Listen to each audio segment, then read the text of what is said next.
ಓಂ ಗುರುಭ್ಯೋ ನಮಃ. ಗುರು ಶ್ರೀ ರಾಘವೇಂದ್ರ ಸ್ವಾಮಿಯೇ ನಮಃ. ಸಮಸ್ತ ಕನ್ನಡ ನಾಡಿನ ಜನತೆಗೆ ನಾನು ನಿಮ್ಮ ಪಂಡಿತ್ ಸಾಯಿ ಸ್ವರೂಪ್ ದೀಕ್ಷಿತ್ ಗುರುಗಳು ಮಾಡುತ್ತಿರುವ ನಮಸ್ಕಾರಗಳು. ಇವತ್ತಿನ ಈ ಒಂದು ವಿಡಿಯೋದಲ್ಲಿ ವೃಶ್ಚಿಕ ರಾಶಿಯ ಡಿಸೆಂಬರ್ ತಿಂಗಳ ಭವಿಷ್ಯ ಹೇಗಿದೆ ಅಂತ ನಾವು ನೋಡೋಣ ಬನ್ನಿ. ಇದಕ್ಕಿಂತ ಮುಂಚೆ ಯಾರೆಲ್ಲ ಒಂದು ಈ ವಿಡಿಯೋ ನೋಡ್ತಾ ಇದ್ದೀರಿ ಕೊನೆಯವರೆಗೂ ವಿಡಿಯೋ ನೋಡಿ, ಹಾಗೆ ಹೆಚ್ಚಿನ ವಿಡಿಯೋಗಳಿಗಾಗಿ ನಮ್ಮ ಒಂದು ಯೂಟ್ಯೂಬ್ ಚಾನಲ್ ನ ಸಬ್ಸ್ಕ್ರೈಬ್ ಮಾಡಿ, ಲೈಕ್ ಮಾಡಿ, ಶೇರ್ ಮಾಡಿ. ಮೊದಲನೇದಾಗಿ ವೃತ್ತಿ ಜೀವನದ ಬಗ್ಗೆ ಹೇಳೋದಾಯ್ತು ಅಂತ ಹೇಳಿದ್ರೆ, ಈ ಒಂದು ವೃತ್ತಿ ಜೀವನದಲ್ಲಿ ಮಿಶ್ರ ಫಲಿತಾಂಶಗಳು ದೊರೆಯುವಂತ ಸಾಧ್ಯತೆಗಳು ಬಹಳ ಇದೆ. ಆದರೆ ಅದಕ್ಕಿಂತ ಬಹಳ ಮುಖ್ಯವಾಗಿ ನಿಮ್ಮ ಒಂದು ಸಹಪಾಠಿಗಳಿಂದ, ನಿಮ್ಮ ಮೇಲಧಿಕಾರಿಗಳಿಂದ ಕಿರುಕುಳ ಸಮಸ್ಯೆಗಳಾಗುವಂತ ಲಕ್ಷಣಗಳು ಬಹಳ ಇವೆ. ಇವಾಗ ಯಾರೆಲ್ಲ ಒಂದು ಕೆಲಸ ಕಾರ್ಯ ಮಾಡ್ಕೊಂಡಿದ್ದೀರಿ, ಅವರು ನಿಮ್ಮ ಕೆಲಸದ ಬಗ್ಗೆ ಒಂದು ಗಮನ ಇರಲಿ, ಬೇರೆಯವರ ಒಂದು ವಿಚಾರದ ಬಗ್ಗೆ ಗಮನ ಕೊಡೋದು ಬೇಡ. ಯಾಕೆಂದ್ರೆ ಮೂರನೇ ವ್ಯಕ್ತಿಯಿಂದ ಸಮಸ್ಯೆ ಆಗುವಂತ ಲಕ್ಷಣಗಳು ಬಹಳ ಇದೆ. ಇನ್ನು ವ್ಯವಹಾರದ ಬಗ್ಗೆ ಹೇಳೋದಾಯ್ತು ಅಂತ ಹೇಳಿದ್ರೆ, ಈ ತಿಂಗಳಿನಲ್ಲಿ ವೃಶ್ಚಿಕ ರಾಶಿಯವರಿಗೆ ಯಾವುದೇ ಕಾರಣಕ್ಕೂ ವ್ಯವಹಾರದಲ್ಲಿ ಸಕ್ಸಸ್ ಆಗುವಂತ ಲಕ್ಷಣಗಳು ಕಂಡು ಬರುತ್ತಾ ಇಲ್ಲ.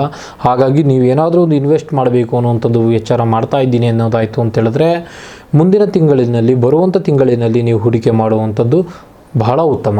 ಇನ್ನು ಆರ್ಥಿಕ ಪರಿಸ್ಥಿತಿ ಬಗ್ಗೆ ಹೇಳೋದಾಯ್ತು ಅಂತ ಹೇಳಿದ್ರೆ, ಈ ತಿಂಗಳು ನಿಮಗೆ ಖರ್ಚು ಅಧಿಕವಾಗಿ ಆಗುವಂಥದ್ದು ಲಕ್ಷಣಗಳು ಬಹಳ ಇದೆ. ಹಾಗಾಗಿ ಬಂದಿರುವಂಥ ಖರ್ಚುಗಳನ್ನೆಲ್ಲ ಇತಿಮಿತಿಯಿಂದ ಯೋಚನೆ ಮಾಡಿಕೊಂಡು ಮುಂದುವರಿಯೋದು ಬಹಳ ಉತ್ತಮ. ಏನೇ ವ್ಯವಹಾರ ಮಾಡಿದರೂ, ಏನೇ ಒಂದು ಖರ್ಚು ಮಾಡಿದರೂ ಸಹ ಎಲ್ಲದೂ ಕೂಡ ಒಂದು ಕ್ಲಿಯರ್ ಆದಂಥ ದಾಖಲೆ ರೆಡಿ ಮಾಡಿ ಇಟ್ಟುಕೊಂಡಿರಿ. ಯಾಕೆಂತ ಹೇಳಿದ್ರೆ ಮುಂದಿನ ದಿನಗಳಲ್ಲಿ ನಿಮಗೆ ಅದರಿಂದ ಸಮಸ್ಯೆ ಆಗುವಂಥ ಸಂಭವಗಳು ಬಹಳ ಇದೆ.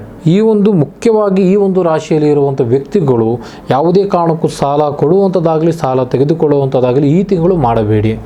ಅದರಿಂದ ಸಾಕಷ್ಟು ಹಾನಿ ಆಗುವಂಥ ಸಂಗತಿಗಳು ಬಹಳ ಇದೆ. ಪ್ರೀತಿ ಪಾತ್ರರಲ್ಲಿ ಸಣ್ಣ ಪುಟ್ಟ ವಿಚಾರಗಳಿಂದ ದೊಡ್ಡ ದೊಡ್ಡ ಪ್ರಮಾಣದ ಮನಸ್ತಾಪಗಳಾಗಿ ಸಾಕಷ್ಟು ಹಾನಿ ಆಗುವಂಥ ಲಕ್ಷಣಗಳು ಬಹಳ ಇವೆ. ಇದರ ಜೊತೆಗೆ ಇನ್ನು ಕುಟುಂಬದ ವಿಚಾರದ ಬಗ್ಗೆ ಹೇಳೋದಾಯಿತು ಅಂತ ಹೇಳಿದ್ರೆ, ಕುಟುಂಬದಲ್ಲೂ ಸಹ ಸಣ್ಣ ಪುಟ್ಟ ಏರುಪೇರು, ಅಡ್ಡಿ ಆತಂಕ ಬರುವಂಥ ಸಾಧ್ಯತೆಗಳು ಬಹಳ ಇದೆ. ಇದರ ಜೊತೆಗೆ ಹಿರಿಯ ವ್ಯಕ್ತಿಗಳಿಗೆ ಆರೋಗ್ಯದಲ್ಲಿ ಏರುಪೇರು ಆಗುವಂಥದ್ದು, ಹೆಚ್ಚು ಕಮ್ಮಿ ಆಗುವಂಥ ಸಾಧ್ಯತೆಗಳು ಬಹಳ ಇದೆ. ಹಾಗಾಗಿ ಅವರ ಮೇಲೆ ಗಮನ ಇರಲಿ. ಬಹಳ ಮುಖ್ಯವಾಗಿ ಇದರ ಜೊತೆಗೆ ಯಾರೆಲ್ಲ ನೀವು ಒಂದು ಕೋರ್ಟು ಕೇಸು ಅಂತ ಹಲಿತಾ ಇದ್ದೀರಿ, ಬಹಳಷ್ಟು ಗಮನದಿಂದ ಇರಿ.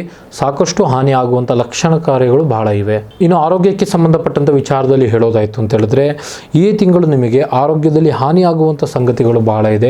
ಹಾಗಾಗಿ ದೂರದ ಪ್ರಯಾಣ ಆಗಿರ್ಬೋದು, ಏನಾದರೂ ಒಂದು ಆರೋಗ್ಯದ ಸಂಬಂಧಪಟ್ಟಂಥ ವಿಚಾರದಲ್ಲಿ ಹೇಳೋದಾಯಿತು ಅಂತ ಹೇಳಿದ್ರೆ, ಈ ಒಂದು ರಾಶಿಯಲ್ಲಿ ಇರುವಂಥ ವ್ಯಕ್ತಿಗಳಿಗೆ ಆರೋಗ್ಯದಲ್ಲಿ ಸಾಕಷ್ಟು ಏರುಪೇರು, ಅಡ್ಡಿ ಆತಂಕ ಸಮಸ್ಯೆಗಳು ಆಗುವಂಥ ಲಕ್ಷಣಗಳು ಬಹಳ ಇವೆ. ಹಾಗಾಗಿ ದೂರದ ಪ್ರಯಾಣದಿಂದ ಎಚ್ಚರವಾಗಿರಿ. ಈ ಒಂದು ರಾಶಿಯವರಿಗೆ ಮೊದಲನೇದಾಗಿ ಪರಿಹಾರ ತಿಳಿಸೋದಾಯಿತು ಅಂತ ಹೇಳಿದ್ರೆ, ಪ್ರತಿ ಶನಿವಾರದಂದು ಹನುಮಾನ್ ಚಾಲೀಸ್ ಅನ್ನೋದು ಜಪ ಮಾಡುವಂಥದ್ದು ಬಹಳ ಉತ್ತಮ. ಇದರ ಜೊತೆಗೆ ನಿಮ್ಮ ರಾಶಿ ಅಧಿಪತಿ ಆಗಿರುವಂಥ ಮಂಗಳಾ ದೇವರಿಗೆ ಪೂಜೆ ಮಾಡುವಂಥದ್ದು ಬಹಳ ಉತ್ತಮ. ಇದಾಗಿತ್ತು ವೃಶ್ಚಿಕ ರಾಶಿಯವರ ಡಿಸೆಂಬರ್ ತಿಂಗಳ ಮಾಸ ಭವಿಷ್ಯ. ಮುಂದಿನ ವಿಡಿಯೋಗಳಲ್ಲಿ ಸಿಗೋಣ. ಅಲ್ಲಿ ತನಕ ನೋಡ್ತಾ ಇರಿ ನಮ್ಮ ಯೂಟ್ಯೂಬ್ ಚಾನಲ್. ಧನ್ಯವಾದಗಳು.